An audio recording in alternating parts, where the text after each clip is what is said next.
All right, let's dive right into one of the most brutal and fascinating chapters of the War of the Triple Alliance. We're talking about the last month of 1868.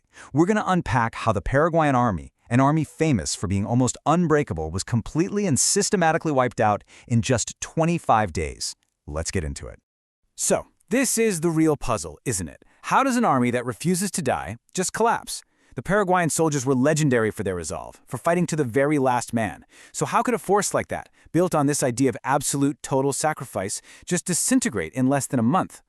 Well, the answer is a wild mix of brilliant enemy strategy, overwhelming force, and, crucially, a complete meltdown in leadership. And it all starts with this number, 32,000. That's the size of the Brazilian army that landed in Paraguay in early December 1868. Now, you have to understand, this wasn't just another battle. This was the final push. This was the move designed to end the war once and for all.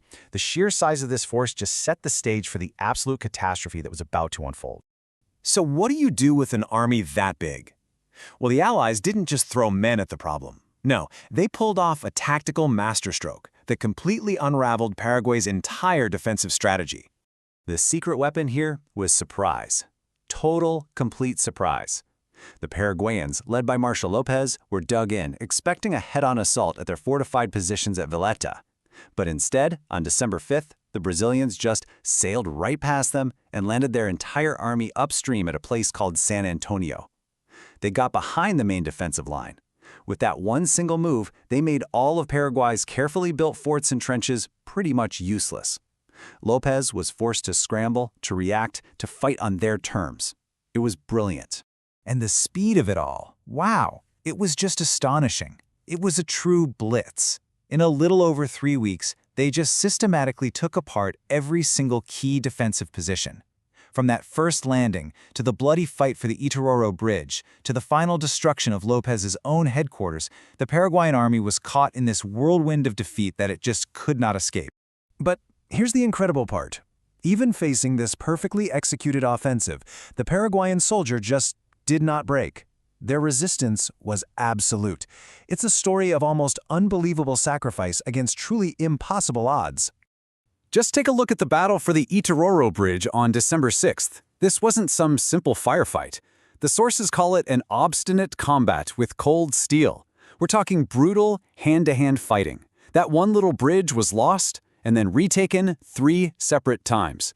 The Paraguayans were only giving up ground inch by bloody inch, and they made the Brazilians pay a terrible price for every single one. And if you think that sounds intense, just 5 days later at the Battle of Avay, it gets even worse. A force of 4,000 Paraguayans gets completely surrounded. They fight for 4 straight hours in a pouring rainstorm until, as one source chillingly puts it, they were just completely cut down by swords. The resistance was total, but so was the annihilation. So who were these soldiers fighting with such incredible ferocity? Well, by the time the Allies got to the main defensive line, the Pikysyry Trench, Paraguay's professional army was basically gone. The trench was being held by 1,500 men, and the vast majority of them are described as invalids and boys. That just shows you the level of desperation we're talking about here. And the human cost is just staggering.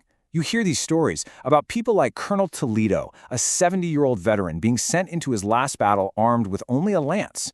And with every able-bodied man at the front lines, the grim work of caring for the wounded and burying the dead, that fell entirely to the women.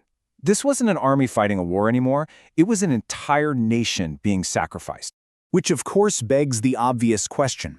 While his soldiers, invalids, boys, old men, are literally fighting to their last breath, where was their supreme commander, Marshal Francisco Solano Lopez?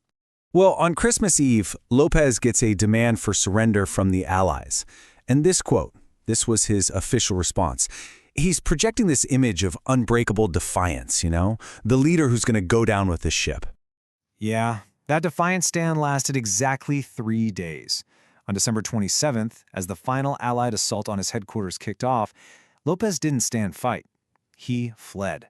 The sources describe a frantic, hurried escape. He abandoned everything and everyone, including his partner, Elisa Lynch, who was apparently left wandering among the bullets, trying to find him.